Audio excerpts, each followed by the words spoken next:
been sitting here for long, you look so scared. Yeah, is there a problem? You can tell me right away, 'cause I really care. According to World Health Organization, close to 800,000 people die due to suicide every year, which is one person in every 40 seconds. Many more have attempted suicide. Suicide occurs throughout the lifespan and is the second leading cause of death among 15 to 29-year-olds globally.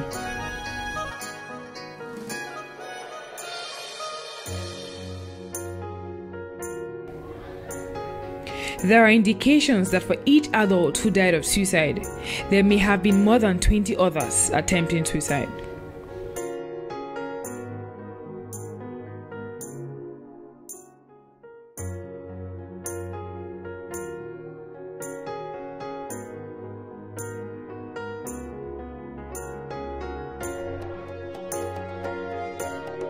I got into the university, say, like 15 years ago. And having spent 5 years in the school, a Nigerian university precisely,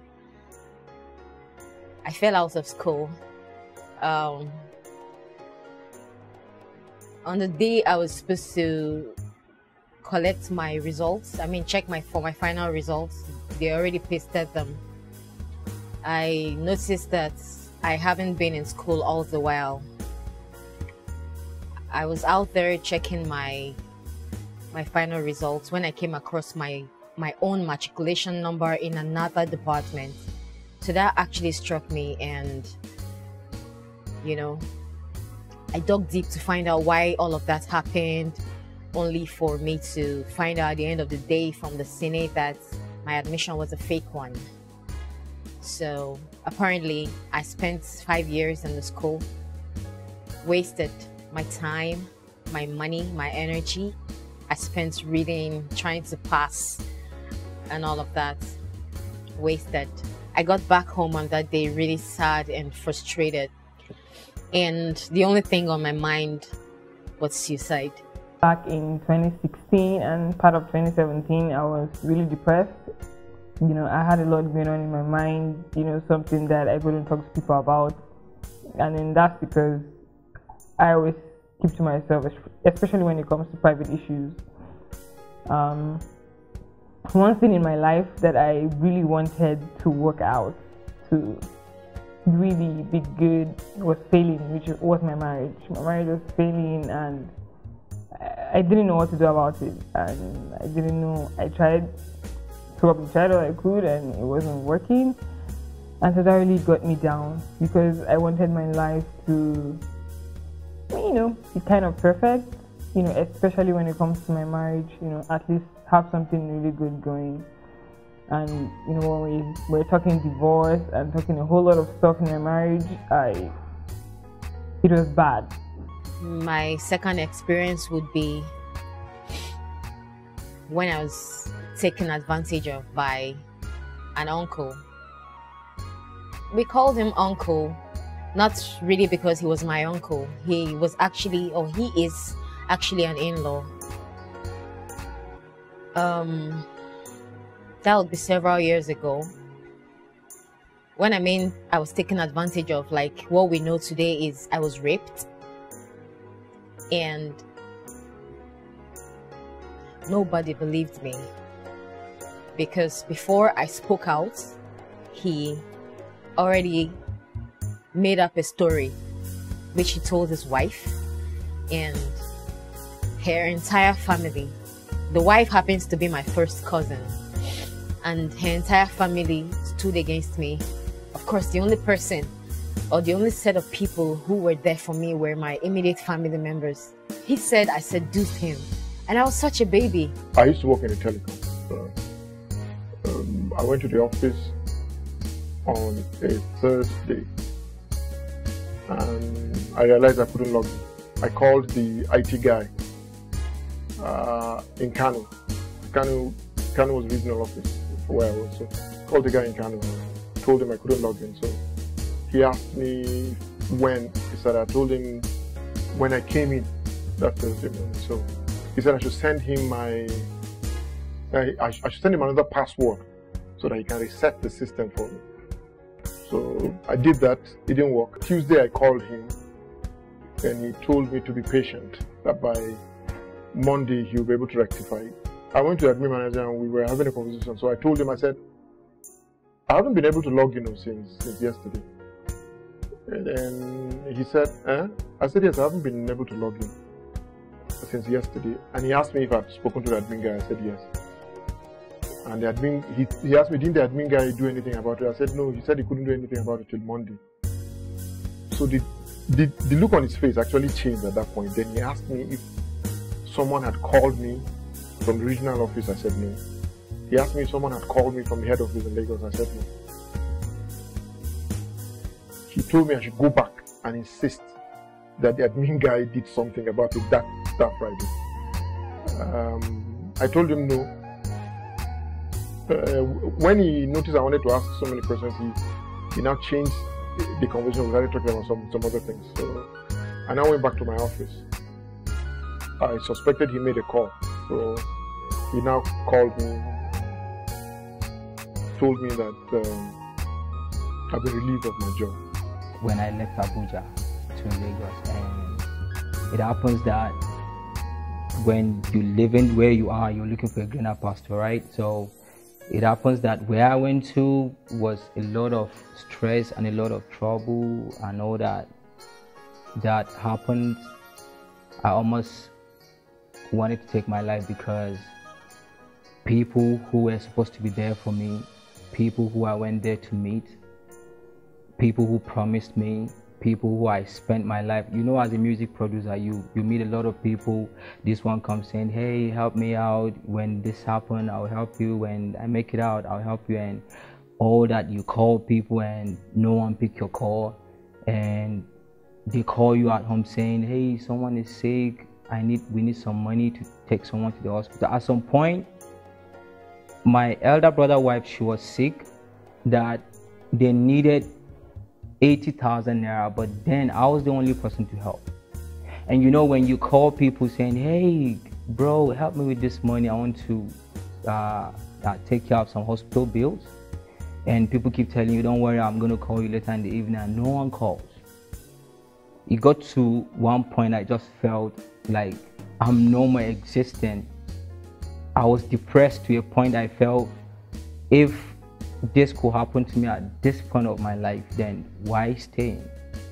And another story that happened at the same time was that the record label I was working with, Baseline, like for a whole year I couldn't do anything. You know, when you're a music producer, you know you're good, but then no room for you to show off yourself and all that. So psychologically I was down. It got to a point that I felt no one cared. I couldn't talk to anyone because the same people I felt I could have talked to were the same people who don't pick my calls. No one cares about me. So I have to, then I had an opportunity to go to school in Ghana. Now, this is the worst part of it. When I went to Ghana, I was promised to be paid every year. It happens that when I went to Ghana, I wasn't paid for a single day. Depression is one of the problems in mental health. When we talk about depression as specialists, we're not talking about the everyday use of the word, where people just say, I'm depressed because they feel unhappy. It's not unusual for you to feel unhappy when things are not going your way. But then when we talk about depression, it's a syndrome rather than a symptom. A syndrome that affects your emotional feeling, how you feel. It affects your energy level, it affects your interest. So when we're talking about depression, we look at the mood, the interest, and the energy level as core features, and there are other features that now may come into play, like the appetite, like the activities and the rest of it. So depression is real and it exists. I was in 200 level, 19 years old, in the university. So I met this guy. So we started dating, and I took in for him. I was a virgin when I met him. I didn't know I was pregnant until 4-5 months. That was when I discovered I was pregnant. So, although I had the symptoms, I was falling sick. I was taking drugs for malaria because I thought it was malaria. But eventually I discovered it wasn't malaria. So, when I got to know, the first person I told was my elder sister. So we had to confront the guy, but he denied it. One of the times that actually stood out to me was this period in my life where I was waiting for service and it took longer than usual. I think for 2 years I was home. And what happened then was I got into this deep depression. My mind went to a very dark place. It was for a long time and it was hard for me to pull myself out of that space. There was nothing anyone said or did that was able to help me. I thought I know how to pull people out of, inspire, motivate people to come out of their dark places. But at that point, I forgot everything I knew and it was very difficult for me. I stopped socializing. I was very bitter. I tried. Sometimes I consciously try to tell myself, there's nothing you can do about it, but it was really hard. Pray. What happened to you? What did you just tell me? No, I'm just trying to explain. I'm so disappointed in you. You did not behave well at all. Don't you know the family you are from? Yes, you are such a disgrace. I feel like spanking you, honestly. I'm so sorry, but I just... How can you act that way? Who advised you? Who brought you up that way? I didn't think twice. You did not think twice. Why? How? A lot of people spoke with me trying to get me out of that situation, but everything I heard that period was bullshit because I couldn't bear to go start all over again from school, from 100 level. I knew what I went through, you know, hanging by the window, trying to receive lectures, you know. I mean, I shouldn't even stress all of that because it's really obvious. And I got home. I actually attempted suicide, but I'm sure that wasn't the right time. That wasn't my time. There's never a right time for someone to die. That wasn't my time to go. Somehow, someone rescued me and that was it. All I was thinking about was how would I start all over again. I had younger ones who would, you know, like be far ahead of me if I have to go back to school to start all over again. I had friends who looked up to me for so many things and I was just wondering, what would people say? What would people think? How can I do this? That was all I had in my mind, and when I couldn't find answers to these questions, I gave up. I went through a lot of different stages of depression that I can't really define right now, even to the point where I was thinking of dying, of taking my own life. I really didn't get to take any action or to do anything, you know, to hurt myself, but every day I wake up, I wanted to die. I wanted something to happen to me so I could just leave this world, you know, because I was afraid, you know, what would people say? You know, that's Anna, right? You know, her marriage failed. You know, I was just afraid of people condemning me, you know, of, you know, the society we live in. Not everybody really accepts divorce, you know, and I was just kind of afraid what my parents think, what my parents face, you know, where am I going to start from, you know? You know, all these questions, and it was really kind of hard. And I got to some point where I knew that I kind of needed help because my thoughts were really getting bad. And I had to reach out to someone, and then I started talking to someone professionally, and then I started getting help. Then at some point I felt like, okay, my family should know, you know, and then I kind of confided in my mom. I think it was really devastating for me. No matter what happened, you know, I really didn't want it to end, or But, you know, I guess some things don't work out.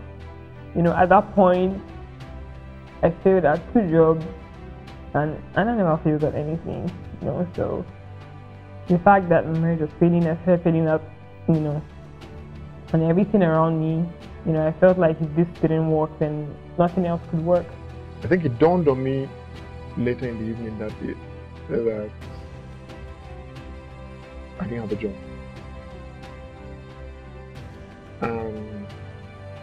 I really didn't know what to do. So I sat for a while. And I think first I didn't sleep well that night. I didn't sleep well that night. And in the morning, I didn't know what to do. So I had my bath the way I always did. And went to the office again. I think I left because I wasn't comfortable, so I left and went back home. I now took a walk. That evening I took a walk. I went somewhere, I sat down, and I wanted to cry. I wanted to cry. I sat, I couldn't cry. I sat for close to 3 hours, I think, yeah. I couldn't cry. I just sat down, and I realized for the first time in my life that I wasn't alone, but I was lonely. Everything around me seemed to have lost its value. I stood up, and something told me to just go home. That if I don't go home, I was going to do something very stupid. Because the thought that kept on going through my mind, why don't I just walk away? I had a wife. My son wasn't up to 2. So something just kept on hitting me in the head. Just go quietly. Nobody will know where you went to. Nobody will know what happened to you. Just walk away. When we're talking about the causes of depression, it goes beyond the immediate cause.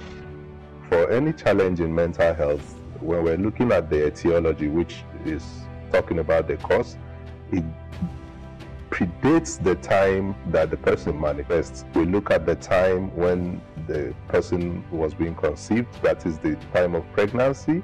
We look at the periods where the person or condition under which the person was born, how the person was raised, what are your experiences and your current status. So it is not just what happened immediately, and that's why it's not unusual when you hear people say, is it hereditary? Because there is what we call genetic loading. So, but by and large, when you want to talk about the now, well, we're not talking about the predisposing, we want to talk about the precipitant, then we look at stress. Now, what is stress? In simple terms, it is what you are not able to cope with. What you are not able to cope with. The same stimulus may not connote stress to another person, but connote stress to you. And so, if there is persistence of stress, then it could make one break down. But when we want to narrow it down to depression, then we talk about loss. When there is a loss of an object that is significant to the person, then it could lead to depression. In the process, I couldn't have a place to stay. That you have to look for someone that will just accommodate you for like a week. After a week, you look for another person that will accommodate you for like a week. But then you couldn't talk to anyone back home because they believe you're living good. They don't know anything going on, so they believe everything is fine. But then sometimes I sleep without food, I sleep without nothing. And I felt, what's the whole world all about? Why am I existing when I can't make something out of it? And when people call me, I keep telling them everything is fine. But then sometimes I could spend like a whole week without going out. I'll be home doing nothing. One, you know you're good. Two, no one is helping you out. Three, there is no more love. No one is saying, hey, let me do this to you, or let me do this for you. It's all about fake promises and all that. So at some point, I made an attempt of buying some medicine, some drugs to take that would just take my life off. I did it. Trust me, I did. But it just happened that maybe probably I had a second chance to leave. I had to go through pregnancy. I had to go to school. My dad asked me if I wanted to take a break, and rest for 1 year before you continue going to school. But I was like, no, there's no need for that. I have to be strong for myself. So I had to continue my school. I would go to school from home because I couldn't stay in the hotel then. I would go to school from home. And normally people will always talk. So there were side talks, but I have to be strong for myself. I have to read my books. I have to write my exams like that. So it was tough. It was very hard. At a point it wasn't easy because nothing interests you anymore. Nothing. You become moody. You shout on everybody. Everybody annoys you. Everybody irritates you. Nothing interests you. You can't watch TV. You can't chat. You can't do anything. You just avoid everybody totally. And I don't know how to explain it, but it's hard. It's hard. It's real. Depression is real. Like, you just feel empty. I think it was more like a personal expectation. Like, I needed to feel like I was being useful. Imagine waking up every morning and not going to work, not doing anything. And now that I think about it, it shouldn't have been like that. But what happened then was that I had this expectation of myself. I'm someone that I enjoy my financial independence. I enjoy my freedom. So I felt like I couldn't offer myself any of that at that point. And we all know how it is in this part of the world where there comes a time in your life that people no longer support you financially. You have to do some of these things yourself. So these things were not big. I couldn't do them myself and there was nothing coming in. So I think that was where I was trying to figure all that out, and that in that process my mind went blank and dark, and it was very difficult for me to pull myself from that space. In depression, the patient has low mood, low interest and low energy level. In addition to this, they have pessimistic thoughts. They have a gloomy impression of the future and even the past and the present. So they don't see hope in the future, and it gets to the level of suicide or suicidal ideation. I know a man who used to brood all night. He lived in constant fight. I heard his cries, gifted by the broken man, his life a constant fight. Every morning he rose to a barrage of crisis and got punched on all sides. Eventually, he slithered into depression when hope became extinct in his sight. Now let's say that man was me, severe and feeling to die. Perhaps the man is you right now, feeling at every try. You struggle to fall in love, but fall on your bleeding knees. You struggle to live your dreams, your lives on the precipice. And there you are, same spot I was yesterday, feeling worthless because I reeked of hay, worthless compared to others who walk in higher hills. I was a paltry tenant. I couldn't afford my bills. My bills could afford me 1,000 times maybe. But then I realized there was no flawless being. That life is not the stage, but what happens behind the scene. That a couple of healthy people are also living on pills. That they just found a way to bury their pains, to mask their ills. This too perfect for me, because you are just as happy as the reflection you see. You are half amazing if that's the way you feel. Forget reality. Nothing can be realer than your mentality. And in this I mean to say, each time you are in distress, forget all the drama. Stay strong from your weakness. Nothing has come to stay. Nothing that I have been through, nothing that I could say that couldn't kill me or drive me insane. When my father would say, no man gloriously made is allergic to pain. Peace. While depressed patients are being managed, as at the time they came in or when the treatment starts, they may have the suicidal ideation, but they do not have enough energy to carry out their act. While there is improvement and you are getting happy, the patient now has enough energy to carry out the act of suicide that he has always thought about. And this is what we call paradoxical suicide. So for a depressed patient, the time of watchfulness goes beyond the time that the person is severely depressed. Even when it's just improving, you still need to be on the watch, on the lookout. Beating yourself up or trying to take your own life is a defeat.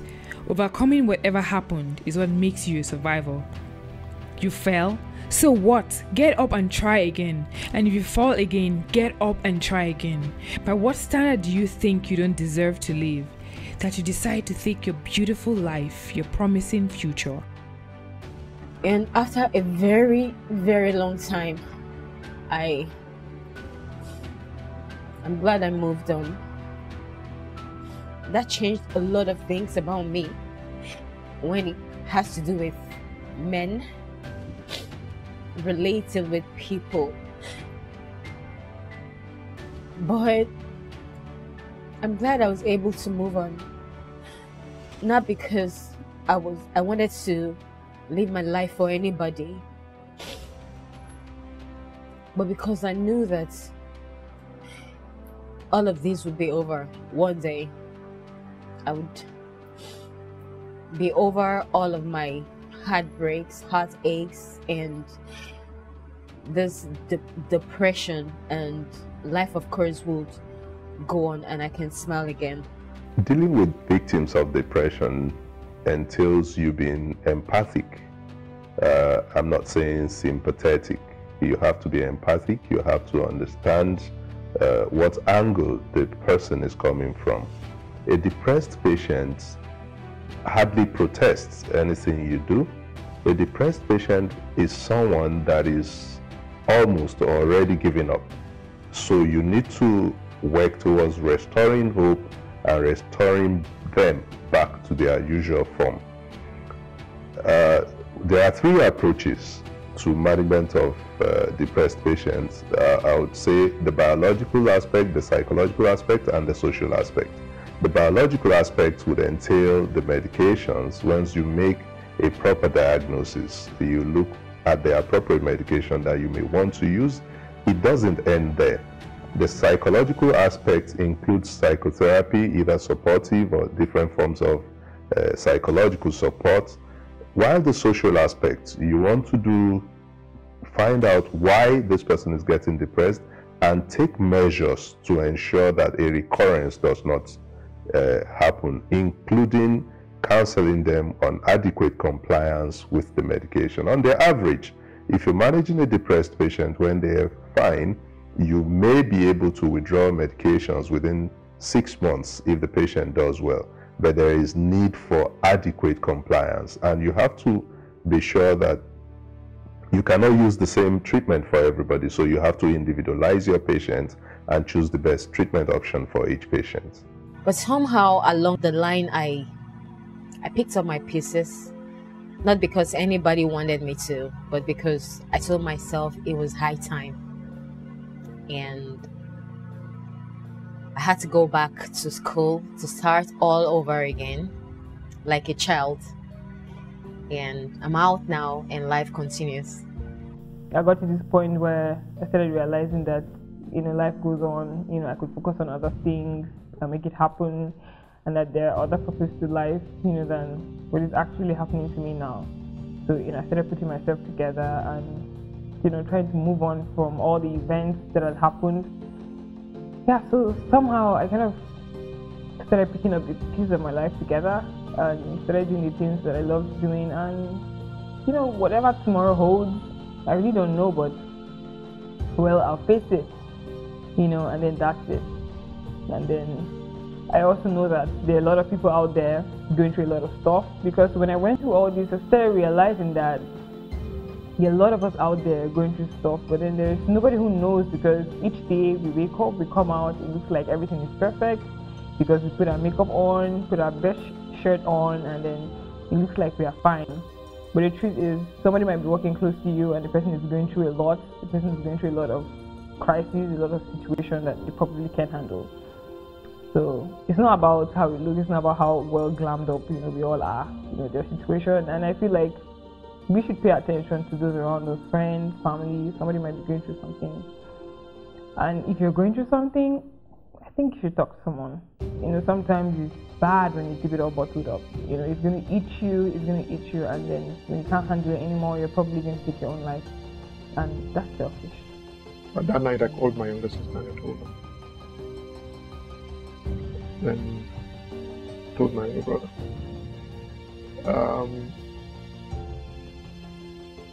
I realized I did the right thing. I went home and I spoke to the closest people around me. My younger brother asked me why didn't I call him when it happened. I told him I didn't want to disturb him and I didn't want to be a burden for anybody, so I just I took it the way I normally take things. He said, no, you don't do that. When things are not right, talk to someone. And till I got a job almost a year later, he sent me money every week. Every week he sent me 5K, every Friday. He helped me pay my rent. He and my dad helped me pay my rent.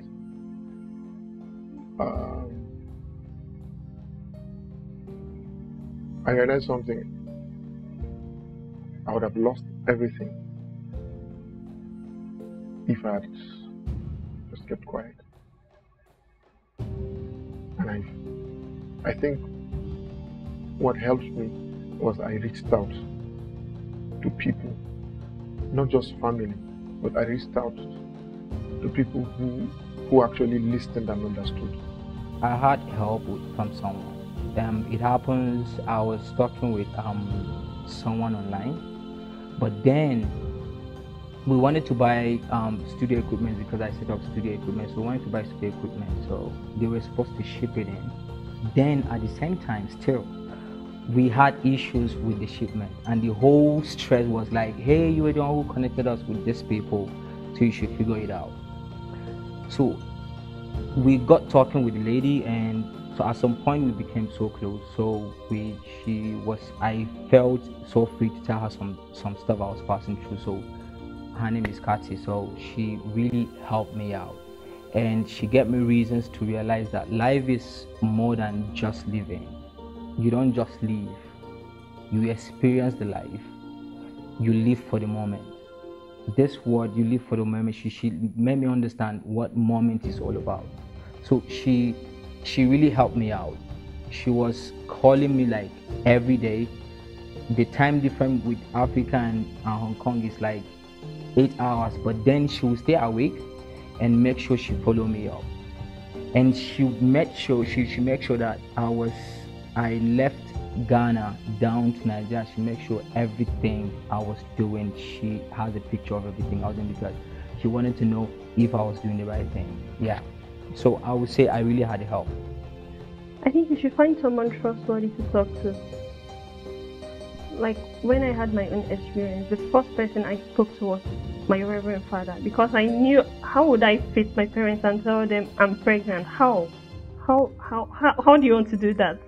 So I had to go to the church. I spoke to the Reverend Father, so he was the one that told my mom, and my mom told my dad. So I think you should find someone trustworthy, maybe a church or a close friend you talk to.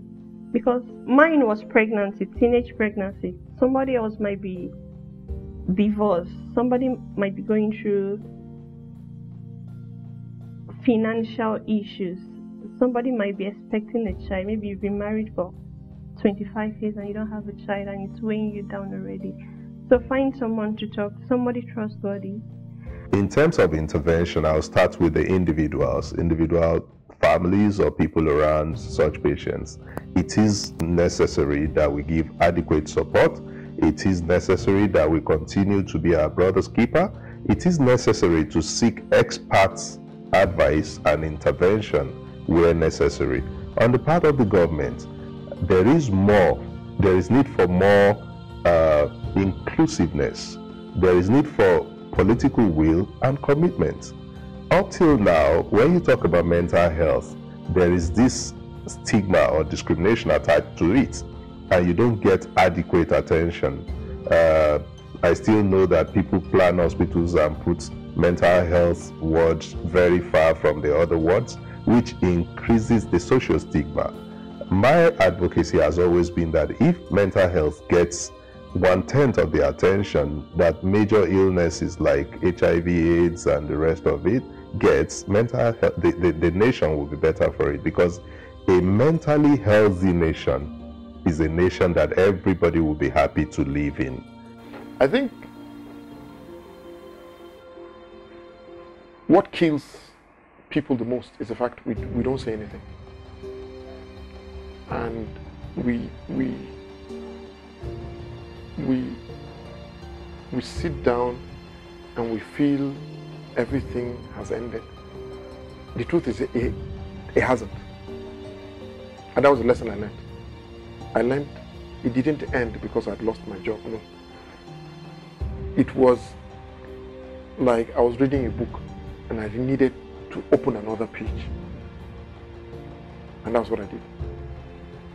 The moment I opened the next page, the last page didn't matter at all. And that was the lesson I learned. In Nigeria, it has been said that the issue of depression is being underdiagnosed. And the reason is simple. In our environment, it is not easy to say I'm depressed and so I'm not able to meet up with my obligations. People will look at you as being lazy. And so, earlier or older psychiatrists who trained us have talked about somatization being rife in Africans. We may not have adequate vocabulary to describe the symptoms or the feelings we have when we are depressed. But we somatize, and so we could talk about peppery sensation on our body, especially in mild to moderate forms of depression. We could talk about movements in certain parts of the body. Up till yesterday, I still saw clients that had movements on their body. We could talk about headaches or heaviness on any parts of the body. People talk about internal heat, which is common in most cases, you know. But when it gets to the severely depressed, then it becomes obvious because the person may not even be eating because there is loss of appetite. But in the mild to moderate forms, they don't get enough attention and they somatize more. So it may be underdiagnosed in our environment, and so they may not get the adequate attention that is required. More so, depressed patients are not really causing trouble to people around them. So it's easy to ignore them. So it takes the watchfulness of people around them to see that this person has changed and the activity has reduced compared to what it used to be, including their interaction. We don't just leave. You need to make something out of it. If you are alive, you have something great that no one has seen before. So you need to let it out. Just be yourself. Keep pushing. I keep pushing, and now here where we are. By February 17, I should be traveling. So if I had committed suicide, then like I won't be thinking about traveling. So just keep pushing. Don't give up.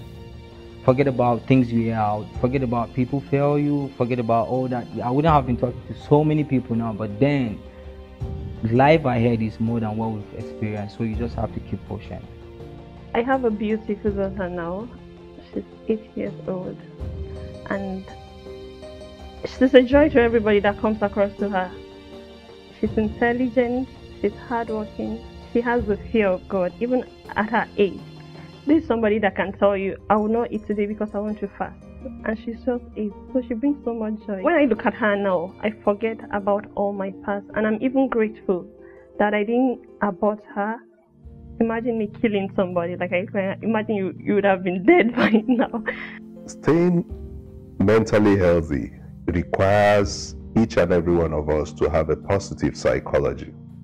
When we talk about positive psychology, we talk about resilience, we talk about ability to enjoy life, we talk about being able to mix and socialize, we talk about having a balance of life, giving time for work and time for relaxation, time in and out of sleep, equal attention. We don't prioritize one over the other.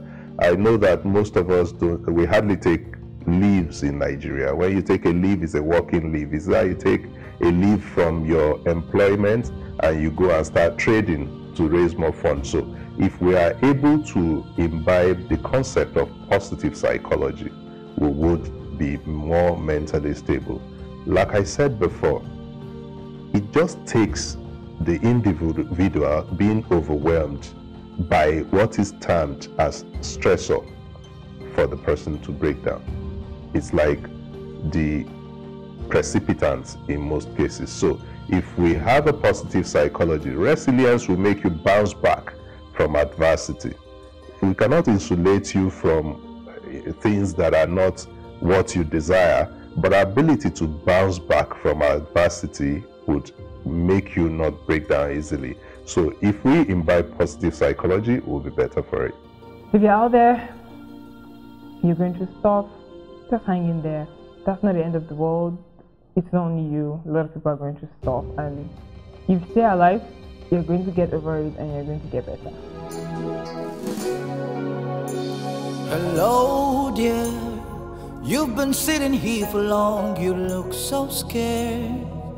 Yeah, is there a problem?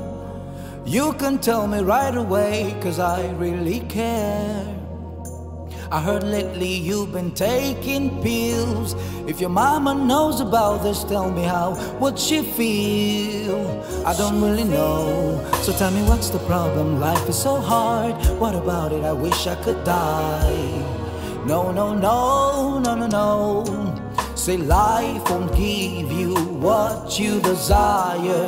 It only gives you what you demand. Say life won't give you what you desire.